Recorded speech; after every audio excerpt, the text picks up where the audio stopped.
지난 주말 경북 동해안 지역과 북부 지역에 내린 폭설로 비닐하우스와 축사 등이 무너져 내려 많은 재산 피해가 발생했습니다. 대구 테크노파크가 자격 미달인 전직 국회의원의 아들을 직원으로 채용했다는 의혹으로 다시 구설수에 올랐습니다.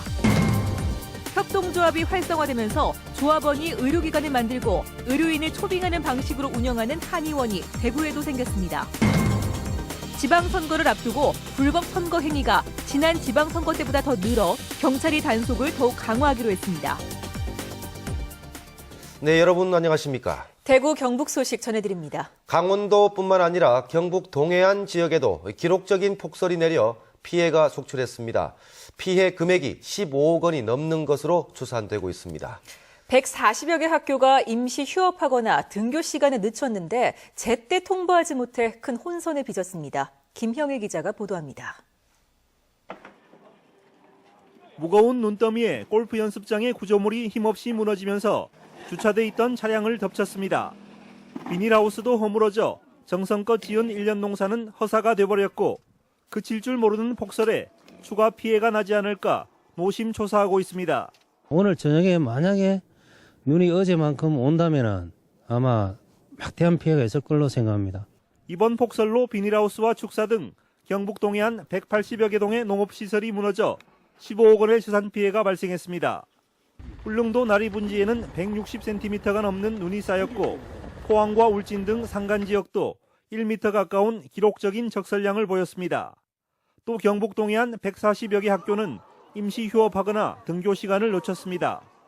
하지만 학교마다 학생들에게 제때 통보가 이루어지지 않아 큰 혼선을 빚었습니다. 오늘 아침에 담임 선생님께서 문자 보낸 애들도 있고 안 보낸 애들도 있어서 어수선해서 수업 제대로 못하고. 경북 동해안은 밤사이 눈이 더 올 것으로 예보되면서 농업시설의 추가 피해와 함께 내일도 출근길 교통 대란이 우려되고 있습니다. MBC 뉴스 김향일입니다. 각종 비리로 몸살을 앓았던 대구 테크노파크가 또 도마에 올랐습니다. 이번에는 자격 미달인 전직 국회의원의 아들을 직원으로 채용했다는 의혹입니다. 도건협 기자가 보도합니다. 지난 2010년 말 대구 테크노파크는 모바일 소프트웨어나 앱 개발 등 연구개발 업무를 하는 정규직 4급 연구직을 공개 채용한다고 공고했습니다. 전문성이 필요한 만큼 박사학위가 있거나 석사학위를 받은 뒤 관련 분야 5년 이상, 학사학위를 받은 뒤 7년 이상 근무한 경력이 있는 사람으로 자격 요건을 제한했습니다. 최종적으로 전직 국회의원이자 대구 테크노파크의 당연직 이사를 맡는 대학의 총장을 지냈던 인물의 아들인 박모 씨가 채용됐습니다. 박 씨는 학사학위를 받은 뒤 7년 이상 관련 분야에 근무한 경력을 인정받았지만 주로 마케팅 업무나 병원 전산실, 국회의원 보좌관실에 근무해 연구개발과는 거리가 있다는 의혹이 제기되고 있습니다. 학사 출신을 뽑은 것부터가 연구직은 석사 이상만 채용하도록 한 자체 인사관리 규정을 어겼다는 지적도 나오고 있습니다. 인사관리 규정에는 석사 이상만 연구직으로 채용하게 돼 있으나 그 규정에 대한 미비점을 인사관리 규칙에 인사관리 규칙상의 채용 규칙상에 이제 석사 졸업자 또는 학사 졸업 후 7년이라는 그 규정을 적용해서 채용을 했는데요. 그러나 대구시는 2년 전 감사에서 정규직 중 연구직은 석사 이상의 학위가 있어야 한다는 인사관리 규정을 따라야 한다며 학사나 전문학사 학위를 갖고도 연구직에 채용된 7명을 적발했습니다. 불과 2년 전 원장과 센터장의 비리로 몸살을 앓았던 대구 테크노파크에서 또다시 인사 의혹이 불거지고 있습니다. MBC 뉴스 도건협입니다.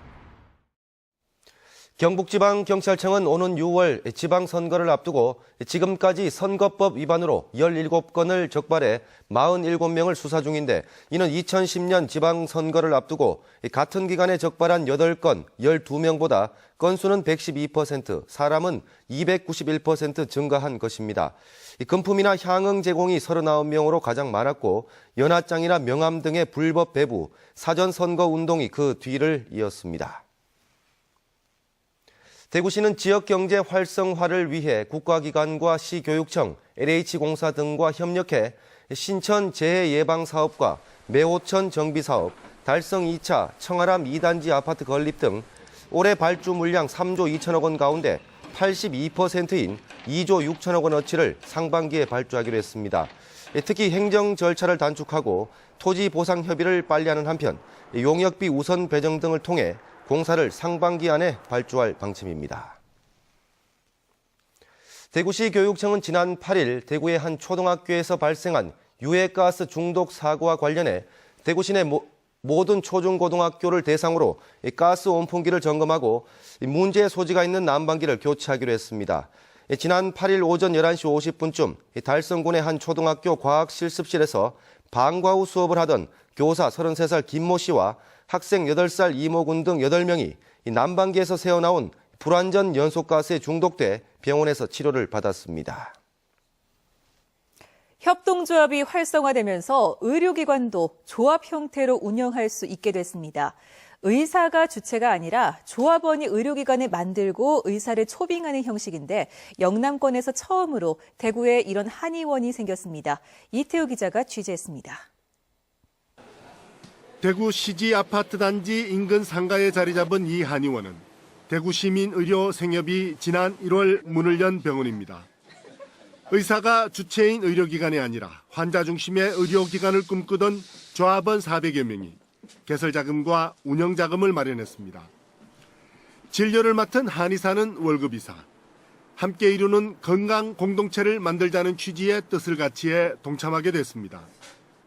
다른 분한테 진찰했을 때하고 조금 플러스 알파 더 밀접하게 갈 수 있다는 거. 가족애를 느낀다든가 형제를 느낀다든가. 의사와 가족처럼 이야기 나눌 수 있게 된 조합원들도 진료를 퍽이나 만족스럽게 여기고 있습니다. 한 30초 의사 선생님하고 얘기할 수 있는 시간이 30초 정도 되나요? 그렇게 해서 사람들이 막 하는데 의료생활 같은 게 어쨌든 조합원하고 많이 소통하고 얘기하고. 조합원뿐만 아니라 일반 환자도 똑같이 받고 수익은 지역사회에 환원하거나 진료 과목을 늘리는 데 쓸 예정입니다. 한의원에서 성공적인 모델을 만들어내고 이 힘으로 그러니까 이제 그 양방, 그다음에 뭐 치과 이런 데도 더 확대해 보겠다는 생각도 있고요. 믿을 수 있는 정직한 의료 서비스를 원하는 시민들의 바람이 협동조합 형식을 통한 의료기관 개설로 열매를 맺고 있습니다. MBC 뉴스 이태호입니다. 재래닭 연고용 시닭 2,900여 마리를 사육 중인 경북축산기술연구소는 현재 AI 위기 경보는 경계 단계지만 지난달 첫 AI 확진 이후 소독과 예찰을 하루 한 차례에서 3차례로 늘리는 등 위기 경보 최고인 심각 단계 수준의 방역 활동을 펼치고 있다고 밝혔습니다. 또 재래닭 사육 축사의 경우 담당 직원 이외에는 출입을 전면 금지하고 심각 단계가 발령될 경우에는 모든 직원들의 출퇴근을 완전 통제할 계획입니다. 금융감독원이 금융기관 개인정보 유출과 관련해 오는 12일부터 대구은행도 특별검사를 벌여 대구은행의 고객정보 수집에서 이용, 폐기 등 개인정보 관리 실태와 업무 전반에 대해 집중 점검할 예정입니다. 네, 지금까지 대구 경북 소식 전해드렸습니다. 시청해주신 여러분 고맙습니다.